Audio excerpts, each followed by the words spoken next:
basically,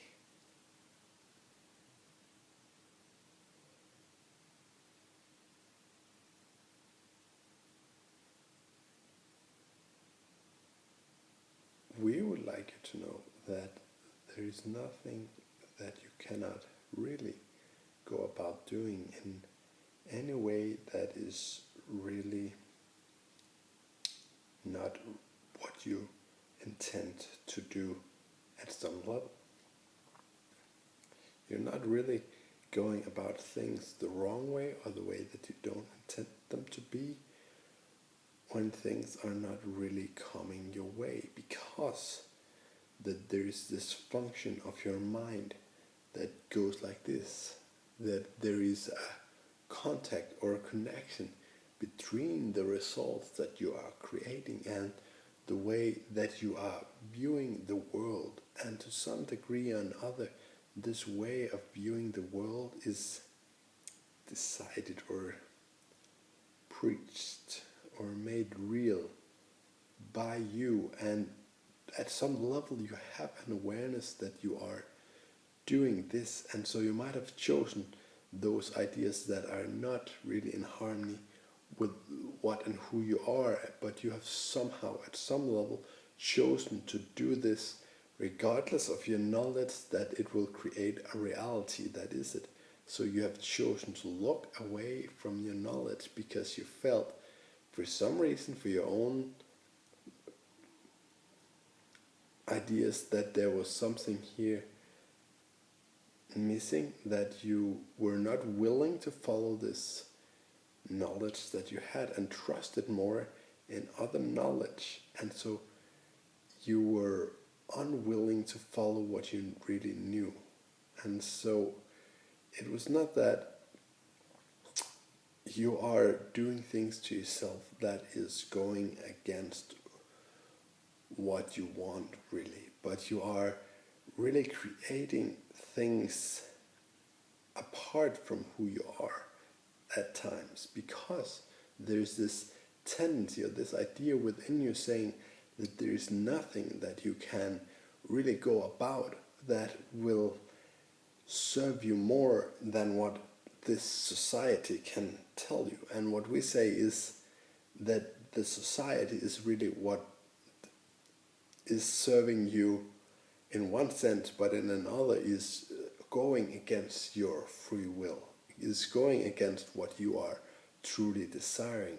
What is for your benefit in this is that you are wanting your society to understand that you are okay with it being the way it is because you intended it to be, so that you could be and explore and have the experiences exactly as you intended them to be in this experience of life, of your life.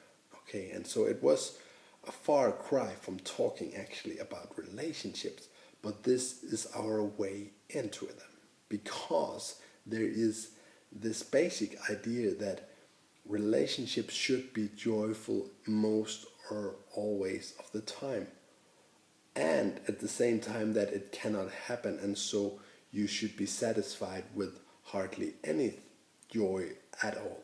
And both of these illusions are illusionary, are not true, are not really the way that your truer knowledge, your higher knowledge really works. And so in reality you do not have to create it that way. You can choose something else. You can choose to be yourself. You can choose to look at anything that you like, and you can look at it through the light that you are incapable of really choosing anything but what you most desire, that you do not have to really be in agreement with everything that you are putting out there. You can decide your own terms for going into any relation, because you are capable of going into relations in different ways, in different terms, through different ideas that you hold.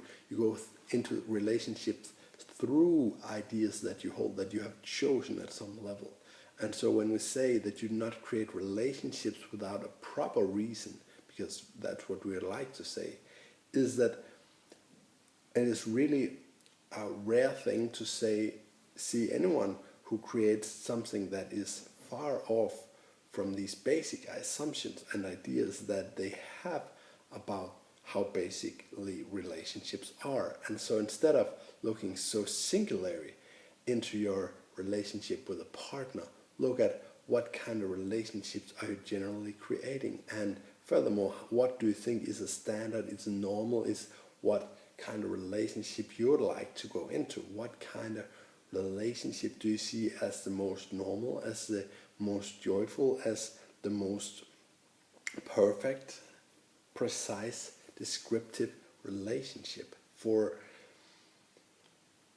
we would not say that there is something wrong with being in a relationship that is not like you want it to, but if you are not willing to go into this relationship and just willing yourself, just going into a relationship and allowing yourself to see things through the eyes that are different from what you've been thinking before, then there will be little reason to really ever go into any relationships for the surprise of it, for the delight of it. So the basics of it is something that somehow is unknown, somehow is delightful to you. And yet we say that there are ideas that basically runs your life, that basically decides the majority of your relationships, and that your relationship with your partner is usually not too far a cry away from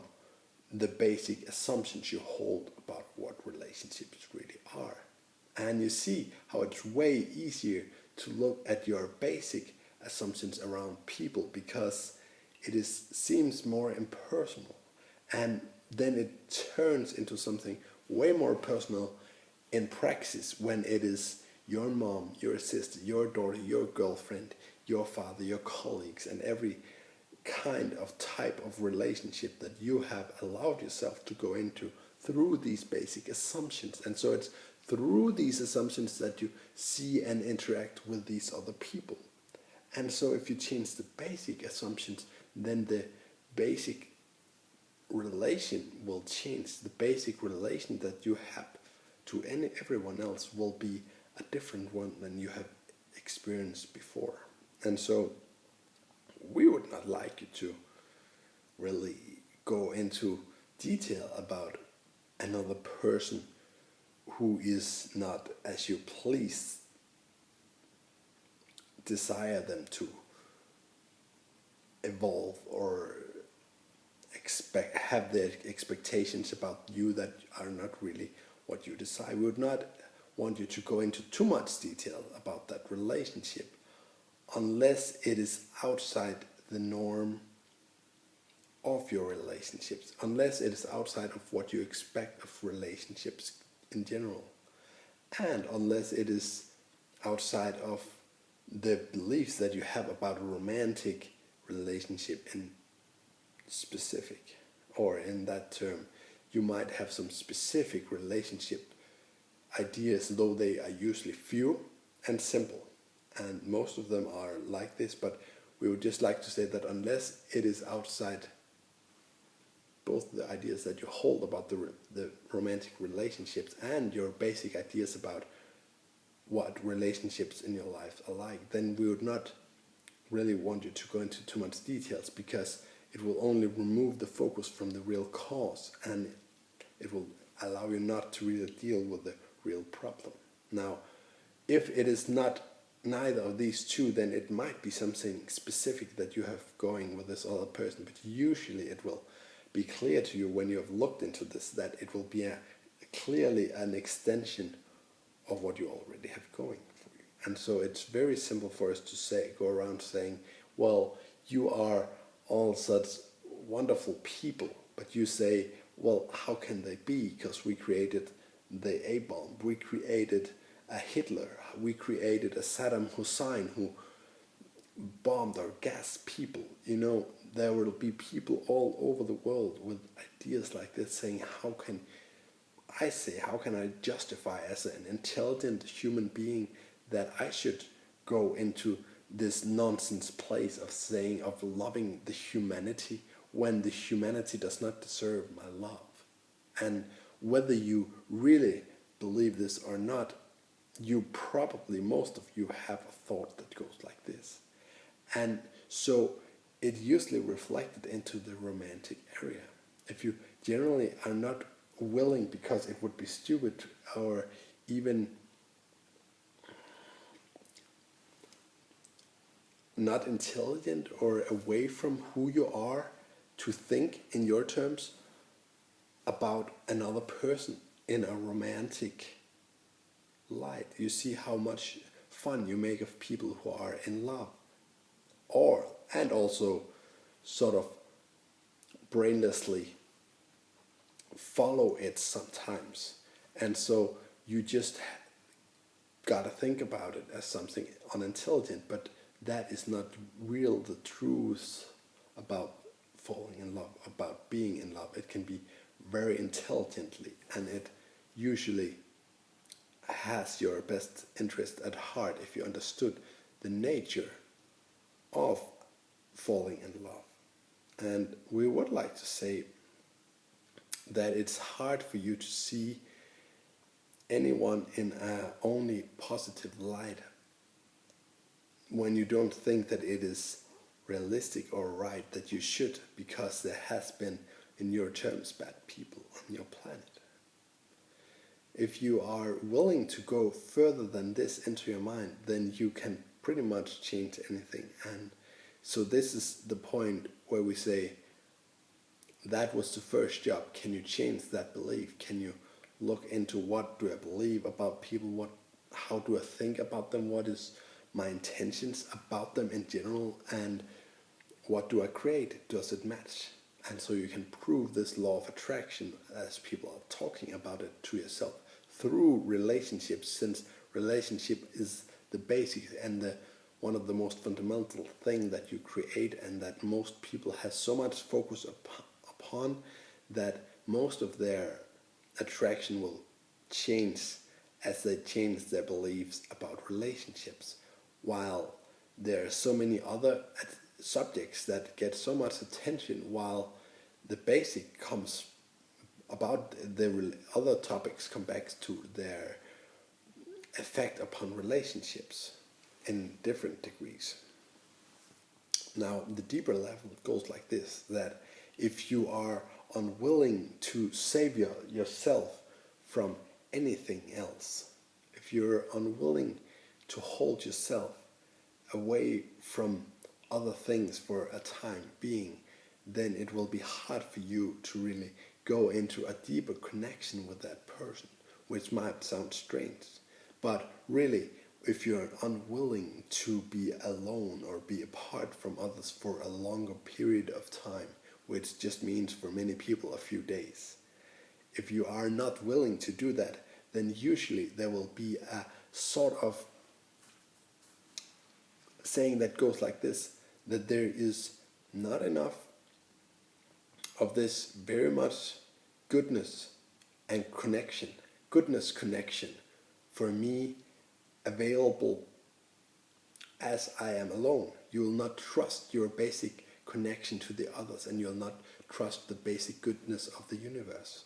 Now, as you basically realize this basic flaw, because it is available to you, both the connection to others and to the universe at most all times, okay, at most all times, which is really our backward way of saying that it is at all times available to you. And so the more you are willing to go into this deeper level of thinking, that if you're willing to be alone and can feel others because you know that they are always available, the more you'll be able to feel them available with you. For the thing is, if you cannot find them when they are not there, it will actually be a hindrance for you in finding them or feeling the other person and not feeling alone when they are there. And so the feeling of loneliness is not really about whether they're, usually not about whether there are other people are around or not, but about the basic assumption that there is not enough love to go around, and so you have to save it up. And what if there's not enough love? Can you really afford to not be in the places where love is doled out, which is, you think, around other people?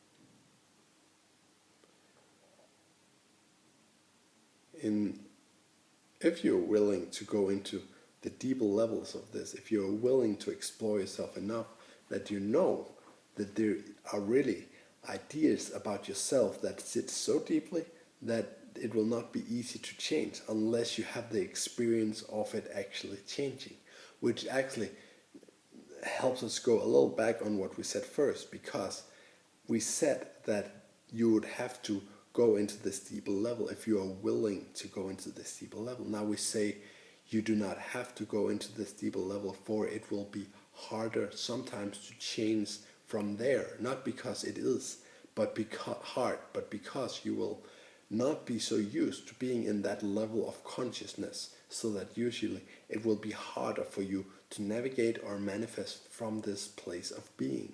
However, once you do learn to be in this place of state of being where you sense yourself in a different light, like almost like you're seeing yourself from a distance, from above, from a far away, like you're watching who you are, or really seeing what is behind the scenes in you, is another way of explaining it.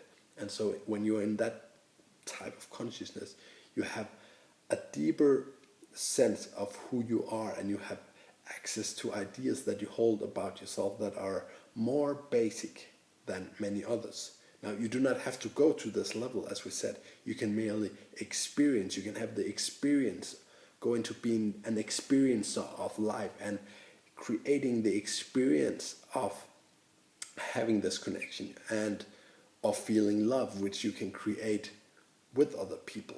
And then through these experiences, you'll begin to get these deeper insights. And through that, you'll begin to experience this deeper level of being in a natural way that will be positive and uplifting in nature. And so you'll not be so confused in your entrance into this different way of looking at it, which is why that many could in the old days were more scared about going into these states, because they were more mystic, because they were forced at that time to go straight into it and explore it, while today the idea, the basic adaptation of that idea is that you find it through following your own bliss, which is really just following your own joy, following what feels good, which then takes you there. But we want to open you up to the other opportunity, that if you are an explorer of consciousness, of mind, that the other way is a way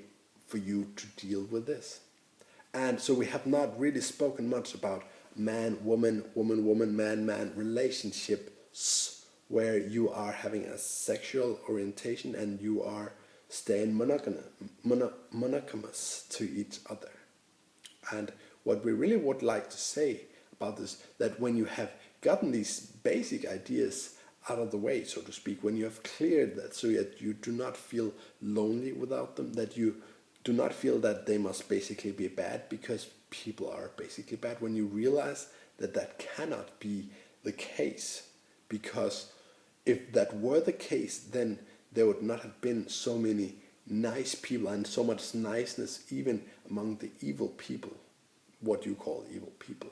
You see, there could not have been so much goodness in everyone, and someone that everyone has loved or cared for through their own life.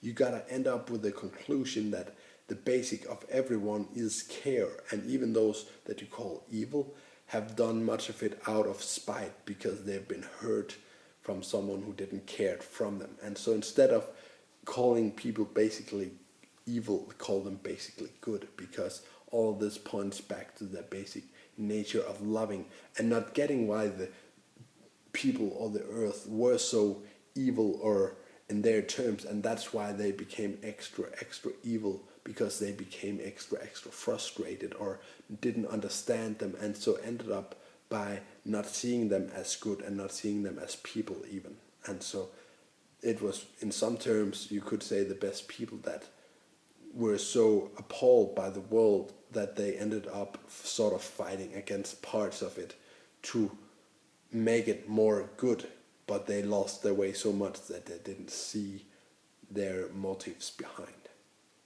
Now, as you go into these kind of thoughts, you're going to realize sooner or later that it will be very simple for you, and it will be very simple for you to understand that there are only basically good people, while some people have found other ways of living that they, to some degrees, can enjoy, but that are not spiritually what they really want and how they truly like to go and be in the world with other people. And so, the more you are willing to go into this kind of negotiation with yourself, are people basically bad? Let's hear the argument. Let's hear it for the trial. Let's hear the arguments back and forth and see if I can end up with something different, because that kind of trial within your own mind, where you sit as a judge and decide what sounds most right, where do I feel the most drawn to, what seems truth to my heart as I hear the cases, that will allow you to actually change how you basically look at these things. And it will, as you look into it, you'll be able to look at other in a completely different light, and you'll begin to see their good intentions, even as you do not agree, even as they do something that might even seem hurtful to you, you can still see their good intentions behind. And you will be more willing to give them a little bit of leeway. And maybe if you realize that you're not right in every aspect, that others could have a point that you have been missing, not being so absolute about your own knowledge being the only correct knowledge, then you'd be willing to let others also have their rightness in their opinion, and maybe what you think is so bad from another perspective is really good, or you have not seen it, you have not understood the goodness that is there. If you're open to that kind of humility, that is what true humility really is, just realizing that there is always more to discover, to learn. And so perhaps even simple people have learned something that you have not, and you gotta open yourself to that possibility if you ever want true humility and true harmony around other people, and not hate so much. For as you realize that you are not absolutely correct in all ways, and that others might have points that you have been missing, even some that you would not be able to understand even if they were expressed to you, then perhaps you would be willing not to judge them too harshly, not to fight against them too much and not hate them too much, because you realize that their basic nature are good, and that you do not have the absolute right and wrong answer. And so you just do what you think is good, and you are more accepting to yourself as well. If you got this last part, you will have moved so far beyond general normal happiness and to something that feels like bliss amongst other people. And that is a rare thing on this earth right now. We see joy alone, we see joy with certain people, with certain groups, but rarely among people in general. And that would be a great accomplishment. And so that is the basics for us creating this video right now. We came through to Mikkel in a weak moment, so to speak. He was like listening to some inspiring video. We started moving his head and he picked up on it and he made this video. And we are so grateful that he did. It was some of the best material that has ever come through about relationship as we see it. And as you go about looking at these general things, you can see how does that apply to my relationship? How does that apply? If you want to be specific, you can. How does that apply to my girlfriend? How does that general idea of goodness apply to my life? How does that general idea about goodness and humility apply to my neighbor, to my sister, to my mother, to my son? And not that you want them to be like that, but how does it apply to you in regard to them? And that's the big difference between what many people, they say, oh son, I need you because you're my son, I have the right to tell you how you want to be. But if you think you find resonance with this, you can follow it and you can begin to see in your unique way how people are good, in your unique way how you want to be humble, if that is something that resonates with you, in the sense that there is always more to learn. Not that you should think yourself less or wrong or take less for yourself, but that you should say, maybe others have a right too. Maybe they have something that I haven't learned. Maybe there's more to understand here.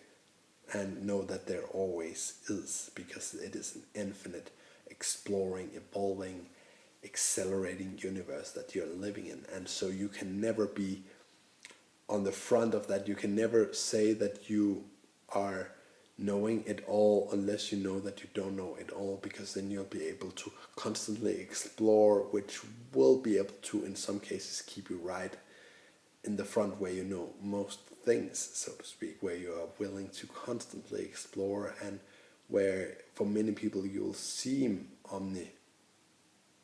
omniscient, but you will never truly from your human form be it, but you can get pretty close to knowing most things around most people. But it requires this kind of humility, because it requires you to constantly be open to the new learning that is coming through and to you. And so if you want to be smart, you got to be humble. If you want to be brilliant, you got to be humble. That is the way we would go about it. You can think yourself as brilliant. That is what we would do. Not that you shouldn't think yourself as brilliant. You should just constantly look for the more brilliant. Look for what could expand upon it, and realize how brilliance leads you to actually realize this. And so if you're brilliant, you will realize this. And if you're brilliant, you will then become more brilliant.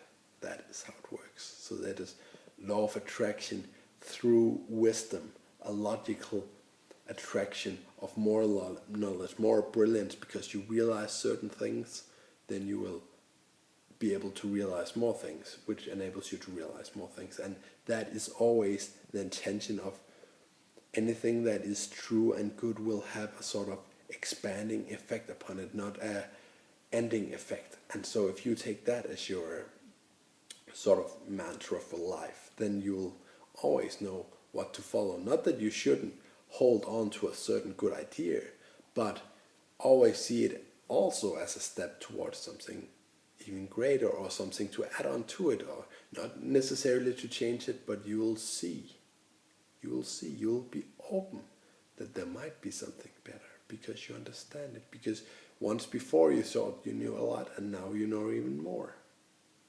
That's just how it is. And you see how little other people know at some areas, and you realize that they think they know it all. Maybe you are the same. And so you can study yourself by looking into people, looking into yourself. You can learn humility, you can learn to love more, to be more appreciative, and to see everyone for the greatness that they are. And it will reflect in every part and every relationship you have with your girlfriend, with your boyfriend, with everyone. And so it will help you in all areas. In particular to relationships in general, we would say go into it with an open mind. It goes a little bit and as an extension of what we just mentioned, but it's not exactly the same. For if you go truly into a relationship with an open mind, you will be sort of an explorer, exploring the other person. And so you'll not try to rebuild what you think a relationship should look like, but you will actually be truly fascinated with what you find, and truly looking and focused, concentrated, exploring who is this person that I'm with, and not just wanting to settle with that, but wanting to learn more, because you see the fun in learning the other. So what you really say is not, here's the perfect person. You say, here is a person that I have found so fascinating that I want to know more, I want to learn more, I want to explore you and enjoy the journey. If you want them just to be in one way, you are not really kind to you or kind to them. You're not really letting them be who they are. But if you are saying, I want to explore you, the more you explore you, the more you'll show me more clear terms who you are. And so you can never be on the wrong page of them with that truly, if you truly have that attitude about them.